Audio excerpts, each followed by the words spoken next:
antara Dewa Rulai dan Dewa Sangsin, Dewa Rulai memberikan tasbihnya kepada Biksu Tong agar mereka tetap bisa terhubung. Dan kemudian mereka berpisah karena ia sudah kehabisan tenaga yang membuatnya harus kembali ke tubuh aslinya. Perjalanan untuk mengembalikan api penyucian pun mereka lanjutkan.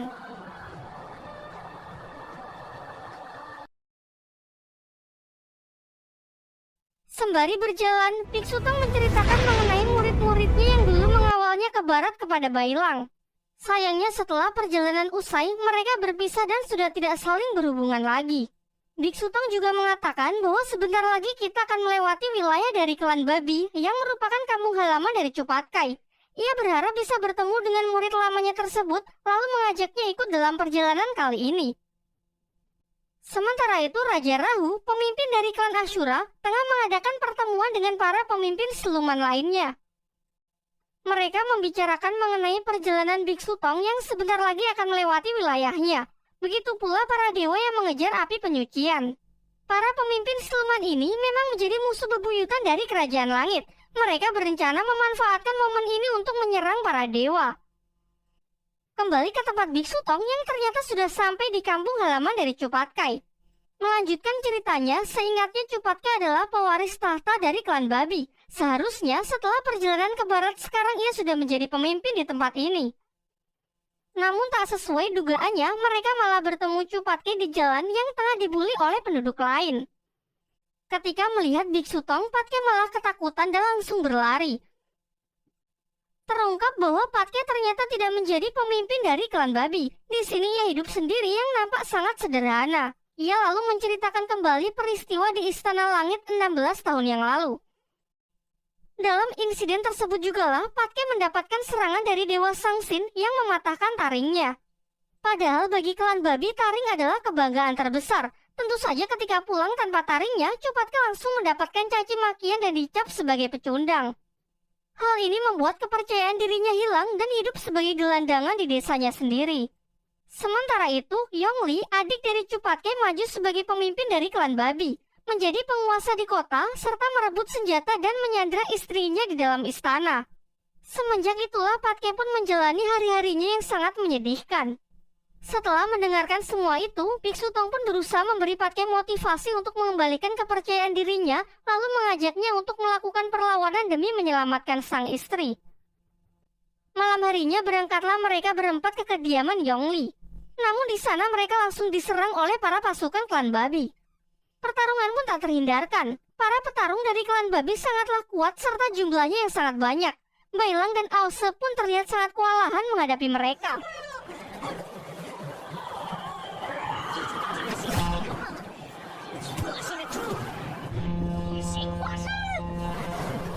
Ditambah lagi, Yongli juga memiliki kekuatan yang sangat luar biasa kuat. Ia menyerap energi alam yang membuat kekuatannya meningkat berkali-kali lipat.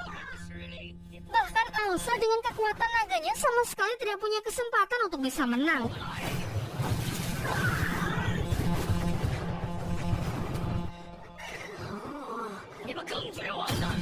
Menyaksikan hal itu, Patkai pun mulai angkat bicara. Ternyata secara diam-diam ia sengaja menjebak Biksu Tong dan yang lainnya agar datang ke tempat ini. Ia telah membuat kesepakatan dengan Yongli untuk memberikan api penyucian yang akan ditukar dengan istrinya. Sontak semuanya pun sangat terkejut dan sangat kecewa dengan Cupatkai. Namun Patkai berulang kali memohon agar Yongli tidak menyakiti siapapun. Tetapi Yongli mengingkari janjinya, tidak hanya menginginkan api penyucian, ia juga berniat memakan daging Biksu Tong. Tanpa memperdulikan ucapan dari kakaknya tersebut, dengan sekuat tenaga Yongli pun maju untuk membunuhnya. Untung saja dengan sigap Biksu Tong dapat menahan serangan tersebut. Lalu ia memarahi Patkai yang benar-benar sudah kehilangan kepercayaan dirinya hanya karena kehilangan taring. Barulah setelah melihat pengorbanan dari sang guru, perlahan-lahan semangat Patkai pun mulai bangkit. Ia sangat marah karena adiknya sudah jauh melewati batasannya, merebut tahta, senjata, istri, bahkan menyakiti gurunya. Patkai yang awalnya hanya pasrah akhirnya memiliki keberanian untuk merebut senjatanya kembali.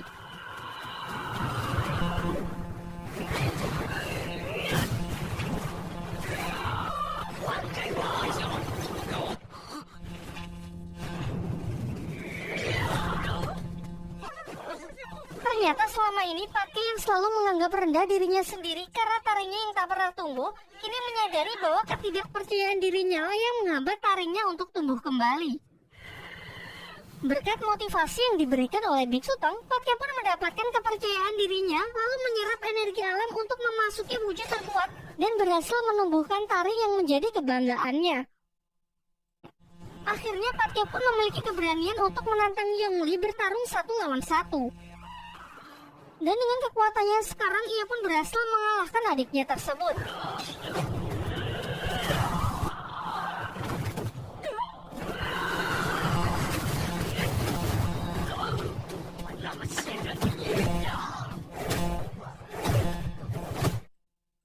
Di puncak pertarungan sebenarnya Patke berniat membunuh Yongli. Namun tiba-tiba istrinya datang yang membuat Patke sangat senang dan tak tahan untuk memeluknya demi melepaskan rindu selama bertahun-tahun.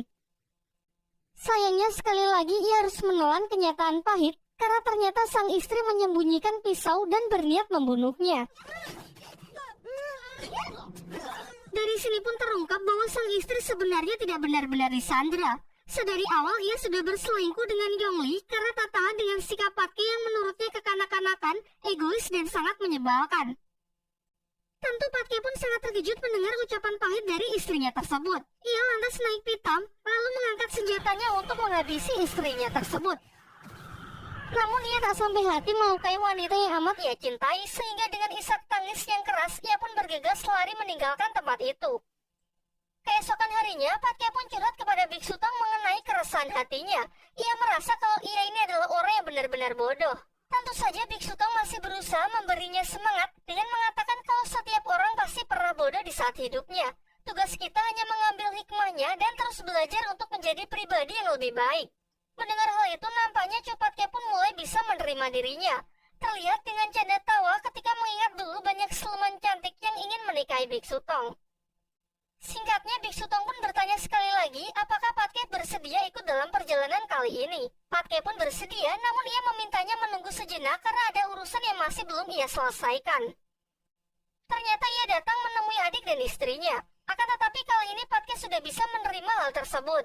Ia justru mendoakan mereka agar bisa harmonis dan selalu hidup bahagia.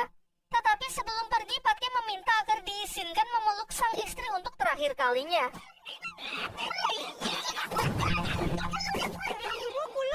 Setelah memberikan gesekannya yang terakhir, ia pun tertawa lepas dan segera berangkat menyusul rombongan Biksu Tong yang sudah menunggu kedatangannya.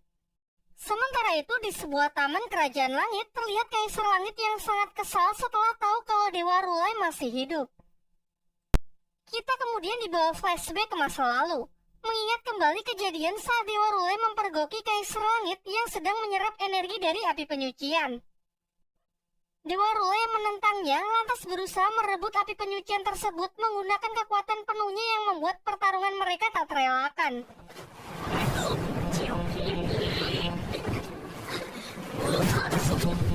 Ia pun bertekad untuk menegakkan kebenaran meskipun nyawanya menjadi taruhan. Sampai akhirnya Dewa Rulai pun berhasil mengambilnya meskipun ia terluka parah. Kini setelah mengetahui Dewa Rulai yang masih hidup pasca pertarungan itu dan mulai bergerak, Kaisar Langit pun tak bisa tinggal diam. Di malam harinya, rombongan Biksu Tong memutuskan untuk beristirahat. Di waktu senggangnya, Biksu Tong melatih Bailang dengan cara menyuruhnya menangkap perahu burung yang ia keluarkan. Terlihat Bailang yang sudah berusaha keras bergerak cepat saat kesulitan untuk menangkapnya. Hal tersebut karena ini bukanlah latihan kecepatan, melainkan melatih ketenangan pikiran. Dengan pikiran yang tenang, si burung tak akan merasa terancam sehingga akan mudah masuk ke dalam genggamannya. Tak lama setelah itu, tiba-tiba Ause penasaran dengan kekuatan roh naga milik Bailang, membuatnya bertanya dari mana ia mendapatkan kekuatan tersebut. Bailang lalu mengatakan bahwa ia memperolehnya dari orang suku naga yang bernama Yuzong, yang merupakan putra dari salah satu raja naga. Mendengar jawaban itu sempat membuat ekspresi Ause berubah seakan ia memiliki hubungan dengan Yuzong. Namun ia enggan mengatakannya kepada Bailang. Di tempat lain, seorang dewa bernama Qi Guantian yang merupakan jenderal dari gerbang timur sekaligus guru dari para Jinggang tengah berbicara dengan seorang pria bertopeng yang nampaknya tidak asing. Dan benar saja, ia adalah salah satu murid Biksu Tong yang bernama Sa Wuqing. Diceritakan dulu saat insiden di Istana Langit, Dewa Sangsin menyerangnya dan menghapus ingatannya. Hal ini membuat Wuching tidak lagi mengingat jati dirinya yang kemudian dijadikan murid oleh dewa ini. Berdasarkan perintah dari Dewa Sangsin untuk merebut kembali api penyucian, ia menyuruh Wuching untuk membantunya menyelesaikan perintah tersebut. Kembali ke tempat Biksu Tong yang melanjutkan perjalanannya. Di bawah teriknya panasnya gurun pasir, mereka kehabisan air minum. Mereka pun memutuskan mengikuti Ause yang memiliki kemampuan indera sangat tajam untuk mendeteksi sumber air. Namun tiba-tiba hal aneh pun mulai terjadi. Dan benar saja, ternyata Wuching sudah berada di sana dengan jurus ilusi untuk menjebak mereka. Singkatnya, Biksu Tong dan yang lainnya pun sadar kalau mereka telah masuk ke dalam sebuah ilusi. Lantas mereka sepakat untuk berpencar demi menemukan pengguna dari jurus ilusi tersebut. Namun ilusi ini nampaknya sangat kuat. Setelah berjalan cukup lama, mereka sama sekali tak menemukan dalangnya. Sementara itu ternyata ilusi ini dapat mempengaruhi pikiran seseorang untuk membangkitkan sifat jahatnya.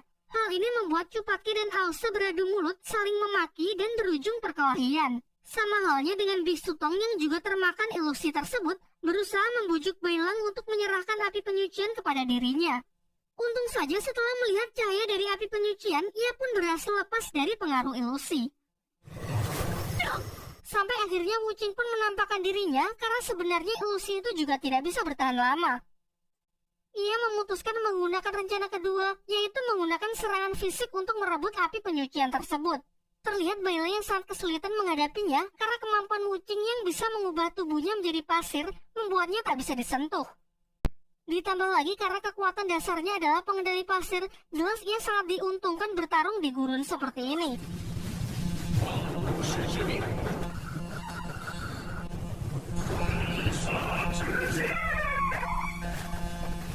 Bailang yang sudah sangat terdesak akhirnya mulai memahami cara kerja kekuatan dari roh naga dan berhasil menggunakannya untuk mengalahkan Wuching.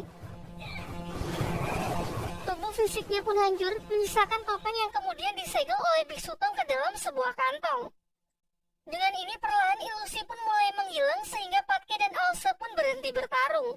Setelah itu Biksu Tong pun mulai merapalkan sebuah mantra untuk berusaha membuka kembali ingatan dari Wuching. Proses ini memakan waktu cukup lama sehingga ia sama sekali tak bisa diganggu. Sayangnya Jenderal Timur tiba-tiba muncul yang memang sudah menunggu momen tersebut. Ia lantas memerintahkan anggota Jinggang yang ia bawa untuk menyerang Biksu Tong. Majulah Patke, Bailang dan Ause untuk menghadapi mereka.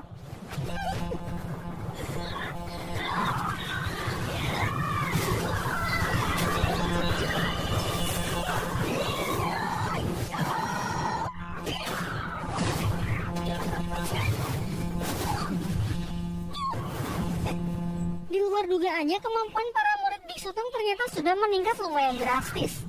Mereka nampak dengan mudah mengalahkan para anggota Jinggang tersebut sehingga tak ada pilihan lain. Jenderal Timur pun berniat menyelesaikan tugas ini dengan tangannya sendiri. Tidak hanya perubahan fisik yang menjadi kemerahan, kekuatan dibarengi kecepatannya juga meningkat secara signifikan. Hal ini membuat Bailang sama sekali tak punya peluang untuk menang. Begitu pula Ause dengan serangan terkuatnya tak mampu menembus pertahanan dari sang dewa. Serangan kejut dari Patke pun juga dapat ditangani dengan sangat mudah. Di waktu yang bersamaan, Biksu Tong pun berusaha keras untuk menyadarkan dan mengembalikan ingatan dari Wuching. Diperlihatkan Wuching yang terjebak di dalam alam bawah sadarnya merasa kalau ia sudah tertidur sangat lama. Ia pun segera berlari mencari jalan keluar karena mendengar suara yang tak asing yang terus memanggil namanya. Sayangnya Biksu Tong sudah kehabisan waktu karena Jenderal Timur dengan cepat bergerak ke arahnya dan melepaskan serangan yang sangat kuat. Akibatnya proses itu pun gagal dan Wuching kembali bebas di bawah perintah dari Jenderal Timur. Berniat menyelesaikan tugasnya, ia pun langsung menyerang Biksu Tong dengan menusukkan sebuah pedang tepat ke dadanya. Namun ternyata kita dikejutkan dengan Biksu Tong yang masih sehat walafiat karena apa yang Jenderal Timur baru saja lihat hanyalah sebuah ilusi. Terungkap bahwa ternyata Biksu Tong bisa menyelesaikan tugasnya lebih awal, sehingga Wuching yang telah mendapatkan ingatannya kembali kini menjadi berpihak kepadanya. Pertarungan pun kembali terjadi. Giliran Wuching berhadapan Baiwan dengan Jenderal Timur. Walaupun ia dibutuhkan bertarung di tempat berpasir, nampaknya Jenderal Timur masih belum mampu ia kalahkan.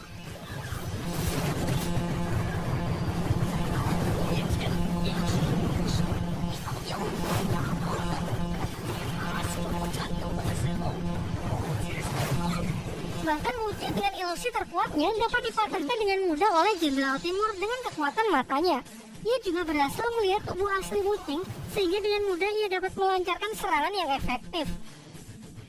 Namun Wucing yang masih belum menyerang sekali lagi mengeluarkan teknik samurai pasirnya, itu pun masih belum cukup untuk melukai Jenderal Timur sedikit pun.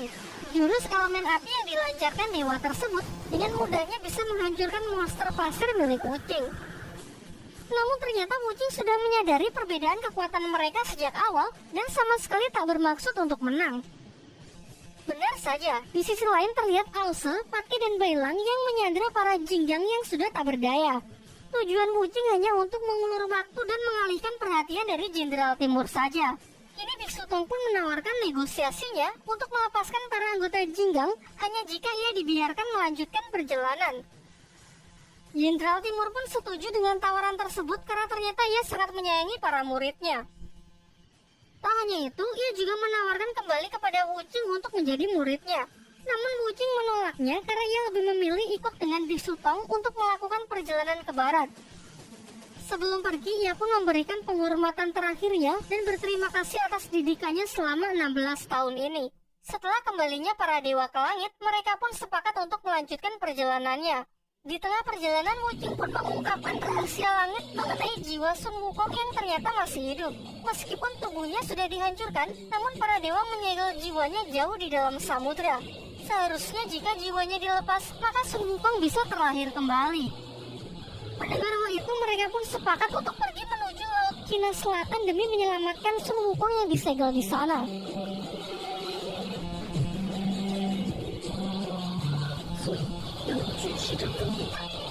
Lanjut ke bagian 4.